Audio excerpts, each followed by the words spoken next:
When you look at Buddhist history, you see that wherever the Dharma has gone, it has been, as it were, it is interacted with and been absorbed through the matrix of that local, of that culture. Particularly think of high cultures like Chinese culture, Japanese culture, and so on. Of course, initially Indian culture. So Dharma, because it's transcultural, because it's transhistorical, it can do that. It has a clarity and openness which can then recast itself in the language of a local language, by which I mean everything, including artistic expression and so on. It can do that quite easily. Emptiness is, of course, the great dissolver of all structures, and at the same time the great mother of all structures. So Dharma can dissolve and reform in innumerable ways. It has no partiality. It's not like a theistic system or a nihilist system which is so straitjacketed. It can do that. And so we can see this, as I say, from the example of Asia. Also we can see, for instance, the example of how the Tibetans, who didn't have a very high civilization, unlike the Chinese and the Japanese, nevertheless built one around the Dharma through absorbing so much from the surrounding cultures that were Buddhist, particularly Indian, to a lesser extent the Chinese. So culture, high culture always goes with Dharma, one could say. Dharma is, apart from anything else, is highly intellectual in its philosophical expression and needs a vocabulary, a good, rich, intellectual vocabulary. It also needs a good artistic vocabulary, whether it's visuals or whatever it is. So culture is really important to us. Now, we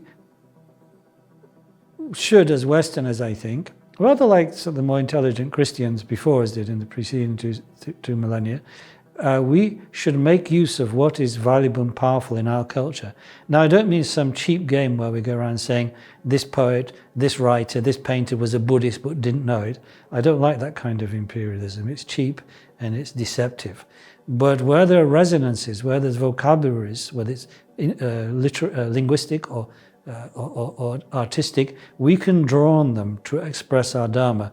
Not in a programmatic way where somebody sits down and works out how to do it, but just if we, people here, if they have a good kind of grounding in the beauty and power that has been produced in Western culture, they'll naturally speak the Dharma in those inflections. The traditional Dharma, no new Dharma, the traditional Dharma taught in India and Tibet in terms of what it says about the nature of mind, what it says about the nature of the world, but with the Western inflection. Why not? So authentic intellectually and morally and everything, authentically Dharma, but with a Western inflection.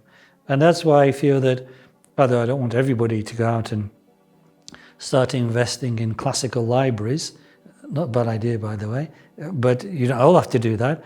But the richer your kind of Western culture is, up to a point, the better it will be for the way you express the Dharma. Now, of course, that must not get in the way of our Dharma studies and practice. For us, aspiring to enlightenment, aspiring to liberation from samsara, that's sacrosanct. We cannot, as it were, steal time from our Dharma studies and practice. But to the extent that we've been brought up with Western schools, Western colleges and universities, and we have a certain familiarity with those things, let's use them. That's my goal. So I'm trying to signify in the book.